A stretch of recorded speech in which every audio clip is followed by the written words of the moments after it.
Range पे। चलिए, अच्छा गाबा जी, आपसे मुझे एक स्टॉक डिस्कस करना है, मुथूट। ये सुबह हमारे जो नीरज और आशीष डिस्कस भी कर रहे थे इसको कि गोल्ड फाइनेंस कंपनी आज थोड़ा अच्छा करें क्योंकि गोल्ड में एक अच्छा मूव आया है। अभी मुथूट में क्या व्यू होगा, क्योंकि मुथूट में भी वही प्रॉब्लम थी जो बजाज फाइनेंस में थी, काफ़ी टाइम तक अंडर परफॉर्म किया था, लेकिन अब थोड़ा सा एक ट्रैक्शन दिखा रहा है यहाँ पर। कोई कॉल ले सकते हैं यहाँ पर? बिल्कुल, इनफैक्ट मुथूट में एक अभी अभी इंट्राडे में बाई सिग्नल जनरेट हुआ है, ट्रेड कर रहा है 1119 पर। 1110 का कोई स्टॉप लगाकर चले तो पॉसिबल है कि 1140 देखने को मिल सकता है, वहां पर प्रॉफिट बुकिंग होगी, शॉर्टिंग नहीं होगी। इनफैक्ट ट्रेंड अप है, जो करेक्शन था खत्म हुआ, मुथूट का फ्रेश अप मूव शुरू हुआ है। इस बीच याद रखिएगा बैंक निफ्टी एक बार फिर से 40,080 पे। और आशीष चतुर्वेदी जी वो आज आज आज हाँ, सॉरी डायरेक्टर साहब कह रहे हैं यार 40 नहीं 44 डायरेक्टर साहब माफी चाहूंगा।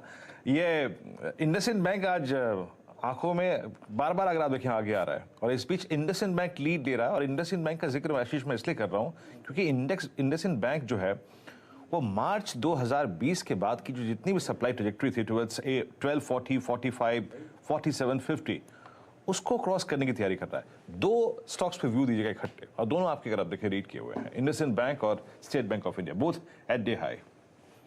बिल्कुल। तो वीरू आज इसलिए हमने टॉपिक के तौर पे इंडसइंड बैंक को रखा क्योंकि एक बहुत ही बढ़िया ब्रेकआउट, आपने बिल्कुल सही कहा कि मार्च 2020, और साथ ही साथ अगर से शॉर्ट टर्म चार्ट भी देखें तो पिछले 4 महीनों का कंसोलिडेशन इंडसइंड बैंक अब निकाल रहा है। और जिस तरह के डिसाइसिव ब्रेकआउट हो रहे हैं उसको देखते हुए मुझे लगता है 1300-1320 की ट्रेजेक्ट्री देखने को नजर आएगी। साथ ही साथ एक डेटा पॉइंट और दूंगा कि 18 से 20% के लोन ग्रोथ की बात बैंक अब कर रहा है, तो एक अच्छी ग्रोथ ट्रेजेक्ट्री में स्टॉक एंटर हो रहा है। और यहाँ पर पे आरओए, रिटर्न ऑन एसेट, और साथ ही साथ आरओई में एक्सपेंशन होने की बात चल रही है। तो मेरे हिसाब से बढ़िया रीरेटिंग और एक बहुत ही रीजनेबल वैल्यूएशन पर इंडसइंड बैंक ट्रेड कर रहा है, तो यहाँ पर एक अच्छे अपमूव की मुझे गुंजाइश नजर आती है। 8 से 10% के लक्ष्य आने वाले 1 से 2 महीनों में भी इस स्टॉक में देखने को नजर आ सकते हैं। जहां तक कि स्टेट बैंक का सवाल है तो बहुत ही बढ़िया ब्रेकआउट आज स्टेट बैंक के स्टॉक में हुआ है, और मेरे हिसाब से ये मूव 645 650 की ट्रेजेक्टरी में